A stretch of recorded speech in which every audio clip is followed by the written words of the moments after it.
Before wrapping up, task number 6, encapsulation. Before wrapping up, it is crucial to explain another key concept, that is encapsulation. In this concept, encapsulation refers to the process of every layer adding a header and sometimes a trailer to the received unit of data and sending the encapsulated unit to the layer below. So in other words, what we will read in here in the encapsulation part, task number 6, it will explain more what is happening when you request a web page, for example, or a data via a network. It explains on a broader subject what is happening. And encapsulation basically is just the collection of data along the way. Encapsulation is an essential concept as it allows each layer to focus on its intended function. In the image below, we have the following 4 steps. And it goes from top to bottom. Application data. It starts when the user inputs the data they want to send into the application.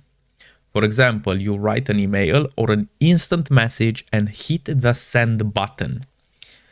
The application formats this data and starts sending it according to the application protocol used, using the layer below it, the transport layer. The transport protocol segment or datagram, the transport layer, such as TCP or UDP, adds the proper header information and creates the TCP segment or UDP datagram. This segment is sent to the layer below it, the network layer. Now, we are just going from top to bottom, and when we read about the models OSI and TCP/IP, we went from bottom to top. Is because in the encapsulation layer, in order to understand it, we start from the application, which is our browser, when we try to access anything. In our case, we send an instant message or an email. Network packet. The network layer, that is the internet layer, adds an IP header to the received TCP segment or UDP datagram. Then this IP packet is sent to the layer below it, the data link layer. The data link frame, the Ethernet or Wi-Fi receive the IP packet and adds the proper header and trailer, creating a frame. We start with application data. At the transport layer, we add a TCP/IP header to create a TCP segment or a UDP datagram. Again, at the network layer, we add the proper IP header to get an IP packet that can be routed over the internet. Finally, we add the appropriate header and trailer to get a Wi-Fi or Ethernet frame at the link layer. We see here the encapsulation. So we see in this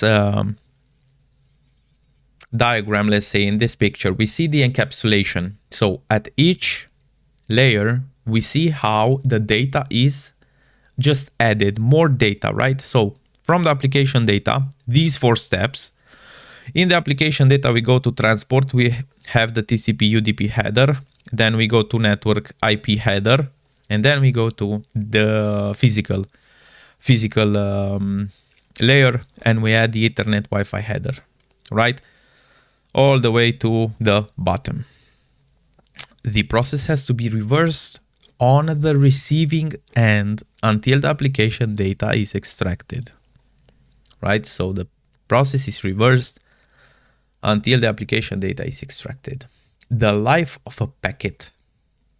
Based on what we have studied so far, we can explain a simplified version of the packet's life. Let's consider a scenario where you search for a room on TryHackMe. First, on TryHackMe, you search.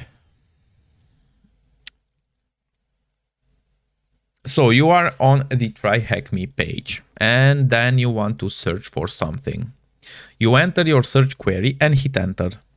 So on TryHackMe page, you just search for security, ethical hacker, let's say. Your web browser using HTTPS protocol prepares an HTTP request and pushes it to the layer below it, the transport layer. So after your search, you hit search. Our HTTPS protocol uses this information to go down a layer to the TCP to the transport layer.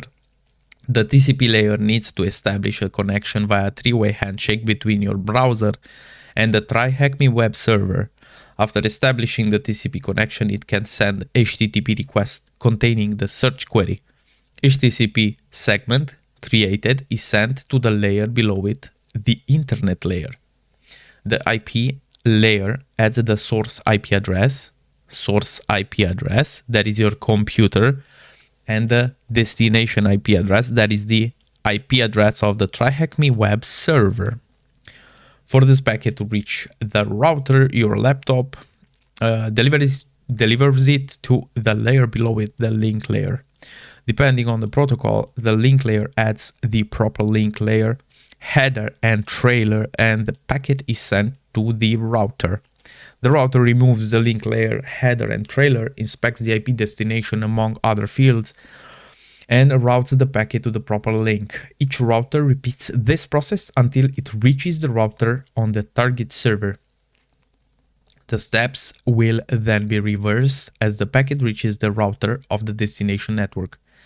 As we cover additional protocols, we will visit this exercise and create a more in-depth version. Answer the questions below. On a Wi-Fi, within what will an IP packet be encapsulated? If you read above here, the Ethernet or a Wi-Fi receives the IP packet and has the proper header and trailer, creating a frame. So on this level, on the data link layer, we talk about frames. What do you call the UDP data unit that encapsulates the application data? Again, over here, we see that transport protocol segment or datagram. In case of UDP, is the datagram. What do you call the data unit that encapsulates the application data sent over TCP? We just read that. Again, over here, it's the TCP segment. So these are just fragmentations of data on different layers. As you can see, in the data link, in the first layer or the bottom layer of the TCP IP and OSI model, we talk about frames. One layer above, in the network layer, we talk about packets, IP packets. One layer above, we talk about segments and datagram, depending on TCP segment or UDP datagram. And basically at the application layer, we talk about the application, the result, right? What we want to see, the data that we requested, right? This is the TCP IP model, here displayed by 4 layers, and the ISO OSI model displayed by 7, right? Here we have, in 1 and 2, we have frames. Here, packets, and transport layer, we have the datagram and segments.